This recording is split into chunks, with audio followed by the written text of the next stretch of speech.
Hello everyone and welcome back to our YouTube channel. हमने एक video इसके पहले हिंदी में अपलोड किया था और उस पे आपने ढेर सारा प्यार दिया, उसके व्यूज भी अच्छे आए। तो इसलिए हमने सोचा कि चलो एक और बार यही कोशिश करते हैं और एक और वीडियो हिंदी में अपलोड करते हैं और देखते हैं कि लोगों को क्या वो पसंद आता है या नहीं आता। तो आजकल आप किसी भी मिडिल क्लास या इनफैक्ट लोअर मिडिल क्लास और डेफिनेटली किसी भी इंडिया के अपर मिडिल क्लास और अमीर व्यक्ति से पूछे तो एक तो हमेशा वो बताएगा कि उन्हें वो चाहते हैं कि उनके बच्चे अच्छा एजुकेशन प्राप्त करें। और अच्छी शिक्षा ऐसा हमें बताया गया है कि विदेशों में प्राप्त है होती है।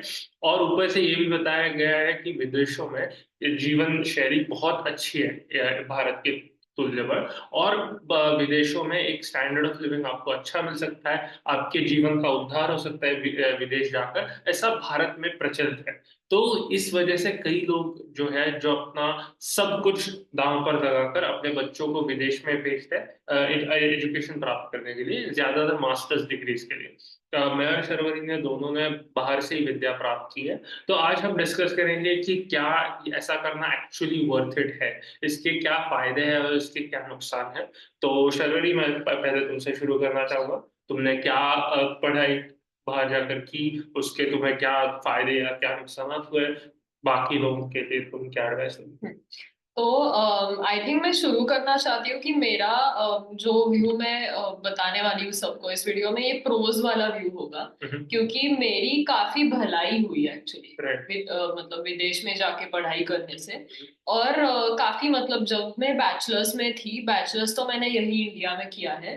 पर बैचलर्स होने के बाद मुझे हमेशा ऐसा लगता था कि एक बार कहीं फॉरेन में जाना चाहिए, थोड़ा वो एक्सपीरियंस मुझे मिलना चाहिए। और इसीलिए मैंने मेरे मम्मी पापा ने उनको पूछ लिया, तो उन्होंने कहा कि ठीक है, मतलब उन्होंने ये भी पूछा कि ऐसा क्या है जिससे मतलब तुम्हें जाना है बाहर, ये सेम एजुकेशन यही इंडिया में नहीं मिल रहा है क्या। तो मैंने उनको साफ साफ बता दिया कि ये एजुकेशन मिलता है, फिर भी मुझे अकेले रहना है, एक अलग एक्सपीरियंस चाहिए, इसलिए मुझे जाना है। तो मैं यूनाइटेड किंगडम में रही, एक साल का मेरा कोर्स था। तो सबको आई थिंक पता होगा कि मैं साइकोलॉजिस्ट हूँ। मैंने उधर जाके क्लिनिकल हेल्थ साइकोलॉजी में मेरे मास्टर्स किया। और एक साल का वो कोर्स था, वो खत्म होने के बाद में वापस आई। हम्म। तो मैं उधर रही नहीं। नॉर्मली हम देखते हैं कि जो लोग उधर से ग्रेजुएट हो जाते हैं वो उधर ही रहते हैं या सेटल होने के सपने देखते हैं। पर मेरे केस में मैंने डिसाइड किया था कि मुझे वापस आना है। पहले मुझे लगा था कि मुझे भी रहना चाहिए क्या। पर थोड़े मतलब इस केस में कॉन्स रहेंगे, वो ऑफ कोर्स एक अलग वीडियो हो जाएगा सेटल होने के प्रोज एंड कॉन्स। बट पढ़ाई को लेके मेरा तो एक्सपीरियंस काफी अच्छा रहा, क्योंकि मैं इंडिपेंडेंस सीख गई। जो मतलब मैं ओनली चाइल्ड हूँ, इसीलिए सब मेरे लिए मेरे मम्मी पापा करते थे, या ऐसा इंडिपेंडेंट लिविंग कैसा होता है वो मुझे नहीं पता था। पर फॉरेन में जाके अलग लोगों के साथ कैसे एडजस्ट करते हैं, कैसे रहते हैं, तो ये बात मैंने काफी काफी अच्छे तरीके से सीख ली। देन थोड़ा अलग एजुकेशन सिस्टम मुझे देखने को मिला। जो इंडिया में एक सेट एजुकेशन सिस्टम रहता है, उसे कुछ अलग। एंड मुझे क्या लगता है कि उस देशों में एजुकेशन लेने का एक प्रो है कि वो थोड़ा दे मेक यू थिंक। हमारे इधर क्या हुआ है एजुकेशन का कि वो एक सेट आपको एग्जाम क्वेश्चंस देते हैं, ये रट के आओ और फिर एग्जाम दे दो। और ये उधर नहीं था। उधर हमारे असाइनमेंट्स थे, उधर ग्रुप डिस्कशंस थे। ये टाइप ऑफ स्टडी मुझे काफी अलग लगा। तो आई वुड से कि और मेरा ये सलाह होगा लोगों के लिए कि आप जाना चाहते हो तो सेटल में भी मत करो। ऑफ कोर्स मैं कुछ प्रीच नहीं करूंगी, मेरा ये ओपिनियन है कि सेटल मत हो जाओ फॉरेन कंट्री में। पर if you want to get an education आप जरूर जा सकते हो, क्योंकि आपको बहुत अलग एक वैरायटी के लोग मिलेंगे, काफी देशों से लोग मिलेंगे, इंडिया के कई भागों से मिलेंगे, ऐसा होगा। So I think everyone should take this chance off, but do not stay there. I think वापस आ जाओ अपने देश।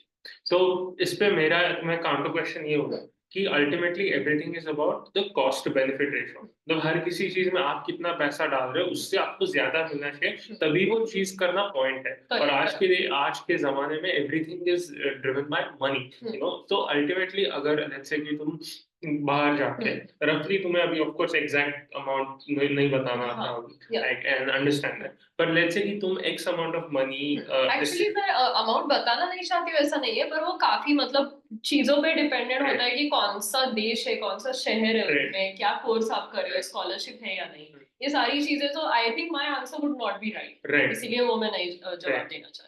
पर फिर भी लेट्स से इंडिया के कंपेयर में बहुत ज्यादा एटलीस्ट 10 टाइम ज्यादा डेफिनेटली। पैसे खर्च करने पड़ेंगे उस डिग्री को अटेन करने के या लिए। और दो चीजें हो सकती है, या तो तुम डिग्री खत्म ना कर पाओ फॉर वट एवर रीजन, ऐसा कई लोगों के साथ होता है जो डिग्री खत्म नहीं कर पाते, और दूसरे ऐसे भी लोग हैं जो डिग्री खत्म कर पाते हैं लेकिन उसके बाद नौकरी नहीं मिलती। अभी हाँ, तुमने बताया कि तुम्हारे ढेर सारे कलीग्स यस थे, यस, तो उसमें काफी तुम्हारी क्या राय है? काफी मेरे उधर रहने वाले दोस्तों को अभी तक जॉब्स नहीं है। तो राइट ऐसा होता है कि आप ग्रेजुएट होते हो पर राइट जॉब मार्केट में आपको एंट्री नहीं मिलती, राइट, ये एक प्रॉब्लम है तो फिर आपके विदेश। पैसे रिकवर नहीं होते? हाँ, तो इन द सिनेरियो कि आपके मतलब मैं थोड़ा स्पष्ट कहूंगी कि आपके घर वाले मतलब आप बड़े घर से हो या आपका वो एक इन्वेस्टमेंट है उधर जाके एजुकेशन की, ठीक है मुझे इससे रिटर्न्स नहीं मिले तो भी मुझे चलेगा या चलने वाला है, तो may be you can go for okay, तो मतलब इट। हाँ, इन्वेस्टमेंट के दृष्टि से आप उसको हम नहीं देख सकते हाँ करेक्ट, एक्सपीरियंस के बारे में मैं उसमें मतलब वो गिनूंगी, पर राइट इन्वेस्टमेंट के केस में आई वुड नॉट रेकमेंड कि राइट आपके घर पे आप कुछ दाव पे लगा रहे हो जैसे कि जमीन या कुछ एफडीज वगैरह, देन मैं इतना नहीं रेकमेंड करूंगी। राइट, तो unless you have something to add. नहीं नहीं, you can go ahead. Okay, तो मेरा ये पर्सनल एक्सपीरियंस ऐसा था कि मैं जर्मनी में जाकर पढ़ा और वहां पर मैंने स्कॉलरशिप पर पढ़ाई की, तो इसलिए मुझे ट्यूशन फी नहीं थे, लेकिन फिर भी मुझे वहां पे रहने का खर्च, I have no problem telling the cost, it was one like रफली 10 lakhs पर ईयर। मेरा बस रहने का खर्चा आता था, और ऑब्वियसली मैं बहुत एक्सॉर्बिटेंट लाइफस्टाइल नहीं था, बस एक नॉर्मल स्टूडेंट की जिंदगी जीता था। सो इन टोटल मुझे कुछ और फिर अगले साल में मैंने 2 साल लगे मुझे वो हाँ, डिग्री मिलने के लिए, तो उसमें मेरे रफली 16 to 20 lakhs ऐसा मेरा खर्चा हुआ, और उसके बाद मैंने 3.5 साल जर्मनी में नौकरी की, और उस दौर में मेरे वो पैसे कंफर्टेबली रिकवर हो गए और कुछ सेविंग्स हो भी गई। राइट, तो लेकिन मुझे ऐसा लगता है कि खासकर स्पेशली मैंने खुद अपनी आंखों से देखा है कि कई मिडिल क्लास के लोग, राइट, स्पेशली वो अपना रहने वाला घर लोन पे देते हैं एज गारंटी, और उस बेसिस पे वो अपने बच्चों को बाहर भेजते हैं। और आजकल विदेश में भी क्या हो रहा है कि एक बहुत इंपॉर्टेंट सवाल है कि आप कौन सी डिग्री के लिए अपने बच्चों को भेज रहे हो। तो विदेशों में भी ऐसी कई सारी डिग्री है जो एक्चुअली वो डिग्री स्कैम है, क्योंकि वो डिग्री मिलने के बाद आपको जॉब मिलने की कोई चांसेस नहीं, इनफैक्ट इट्स यूजलेस। कुछ कुछ लोग हैं जो आर्कियोलॉजी में या इसमें उनको मास्टर्स मिलती है और उसके बाद उनको नौकरी नहीं मिलती क्योंकि उस फील्ड के लिए नौकरियां है ही नहीं।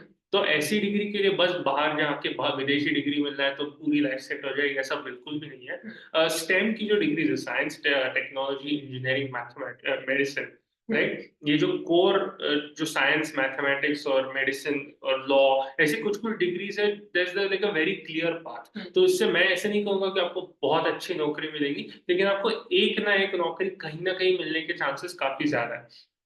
तो अगर आपका प्लान है, इरादा है कि आपको बाहर ही जाके सेटल होना है, तो by all means go get a degree in one of the core STEM fields, and then that's a very easy transition कि उसके बाद आपको वहां पे सेटल हो सकते हो।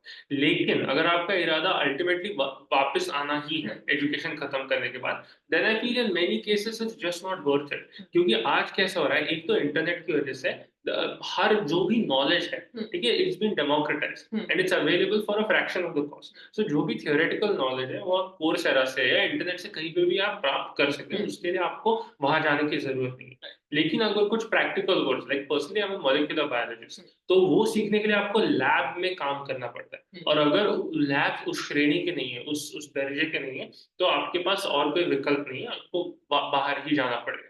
लेकिन अगर ऐसा कोई फॉर एग्जांपल लेट्स से कि आपको लॉ पढ़ना है, और लॉ, देखिए आप वैसे भी वहीं पे रहोगे, लेकिन कोई भी डिग्री हो, राइट, तो जो थियरी हो तो आप इंडिया में रहकर कर सकते हो।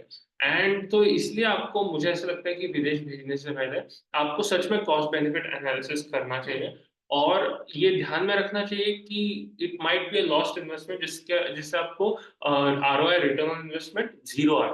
तो सतर्क रहिए, अपनी डिग्री बहुत केयरफुली चुनें, क्योंकि उसके बाद आपको कई सारे चैलेंजेस को फेस करना पड़ेगा। वन, सो द लाइक मैं पूरा हमारा डिस्कशन समराइज करूंगा हाँ, if you don't mind, sure, कि विदेश में जाने से पहले आप खुद को कुछ कुछ की सवाल पूछे जिससे आपको, आपके बच्चों को और आपको फायदा हो। वन इज, ये कौन सी डिग्री है जो मैं पढ़ना चाहता हूँ, क्या ये असली डिग्री है या ये काइंड ऑफ ऐसी डिग्री है जो किसी प्राइवेट कॉलेज ने चला दी हो, जो to be sorry for this language, जो बस अपना धंधा चला है, जैसे कि degree in liberal arts, degree in something, it doesn't make. तो डिग्री की एक्चुअल वैल्यू। दूसरा, ऐसा है कि आपके बच्चे में क्या वो सच में सलाहियत है कि वो वहां पर जाके अपना कोर्स अच्छे ग्रेड के साथ अच्छे टाइम फ्रेम में खत्म कर पाए। तीसरा, उसके लॉन्ग टर्म प्लान्स क्या है, क्योंकि अगर आपको 2 साल वहां पे जाकर आप वापस आ गए तो आपको पॉसिबल नहीं है वो लोन पे बैक करना। लेट्स से आपने जिंदगी भर काम किया तो भी पॉसिबल नहीं, इतने महंगे कोर्सेज हो गए। तो the feasibility of this course. Fourth चीज कि क्या आपको वहां पे जाके वहीं पे सेटल होना है या वापस वापस इंडिया आना है? और अगर वापस इंडिया आना है तो इन 90% of the cases is just not worth it. क्यों? क्योंकि आप अगर वहां पे पढ़ोगे और वहां पे नौकरी करोगे तो आप उस जॉब मार्केट के हिसाब से ट्रेन होगे, और इंडिया का जॉब मार्केट, इंडिया की पूरी कंडीशन कंप्लीटली अलग है। तो आई थिंक ये 4 मेरे पॉइंट्स हैं। Would you like to right, add? Right, and मैंने कहा था शुरू में, आई थिंक वैसा ही है कि इन द सिनेरियो कि आप सब दाव पे लगा रहे हो, उस केस में मत जाइएगा, क्योंकि इधर भी बहुत अच्छे यूनिवर्सिटीज है। तो वो सेम एजुकेशन आपको इधर भी मिल जाए तो maybe I think you should go for it instead of going for a foreign country. पर आपका ऐसा सीन हो कि नहीं, मुझे मतलब पैसों से इतना नहीं है, मुझे मुझ में इम्प्रूवमेंट चाहिए, मैं खुद के लिए करी हूँ, एक सेल्फ इन्वेस्टमेंट जिसको हम कहते हैं, उस केस में you can definitely think of going, ये मेरा ओपिनियन होगा। और आजकल तो ऐसा ऐसा भी है, मतलब मैंने पेपर में भी पढ़ा हूँ कि जो फॉरेन की यूनिवर्सिटीज है they are now coming to India, वो आके इंडिया में अपनी शाखाएं खोल रहे हैं।